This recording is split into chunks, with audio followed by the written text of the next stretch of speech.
Nessa aula nós vamos falar sobre arquivos. Imagina que eu tenho um programa e eu quero criar um arquivo com ele. Como eu faço isso? Então, o comando que a gente usa é o open. Então, a gente vai definir uma variável aqui chamada arquivo. E aí, arquivo vai receber open de abrir. E aí, aqui eu passo o nome do arquivo. Por exemplo, eu vou criar um teste.txt. E esse é o primeiro argumento. E o segundo argumento tem alguns disponíveis aqui, mas o que a gente vai mais usar é o w, que é de write, para escrever. Temos o append, que é para adicionar no arquivo. Imagina que eu tenho algo no arquivo e eu não quero apagar nada que tem lá, eu quero só escrever depois. Então eu uso o A. Se eu usar o W, toda vez eu sobrescrevo tudo que tem lá. E se eu usar o R, eu só leio esse arquivo, eu não altero nada nele. Beleza? Então o primeiro que a gente vai usar vai ser o W. Então aqui ele abre o arquivo e o arquivo é um objeto que tem alguns métodos aqui. Um deles é o write, de escrever. E aí vamos escrever aqui, ó. Olá.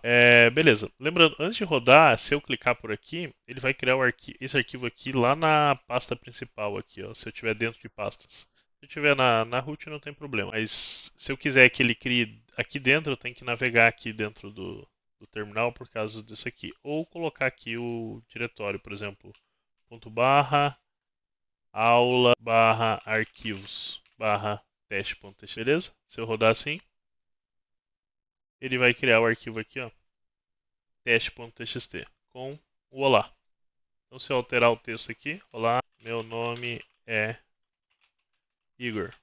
E se eu rodar, ele vai substituir o conteúdo disso aqui. Em vez de W, se fosse A, toda vez que eu rodar ele, ele vai adicionar o item depois. Se eu rodar, ó, ele adiciona o item depois.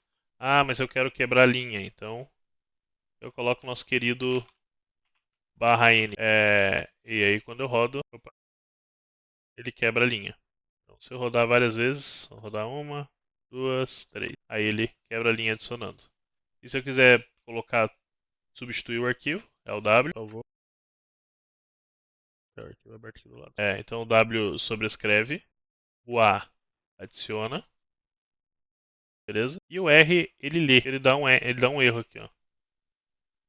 Not writable. Beleza, como que a gente lê um arquivo? No modo W você também consegue ler ele, tá? Mas aqui a gente vai usar, vamos chamar de arquivo inteiro igual a arquivo.read. Então ele vai ler esse arquivo. E se eu mandar um print aqui, arquivo inteiro, olha o que ele vai exibir para mim. É uma string zona, um texto gigantesco, tudo aqui, beleza? Como que eu faço para pegar linha por linha? Eu posso fazer um for aqui. Um for não, eu posso dar um split nele, né? Um split baseado em barra n. Barra n é quebra de linha, né? Então a cada quebra de linha eu quero que ele divida isso numa lista. Então quando a gente rodar ele aqui, olha lá, ele vai separar cada item numa lista. Então se eu der um for linha em arquivo inteiro e der um print linha, ele vai exibir cada item numa linha, beleza? Lembrando que sempre que a gente abrir um arquivo, seja para ler, seja para escrever, a gente tem que lembrar de fechar o arquivo, né? Então, arquivo, open, arquivo.close, beleza?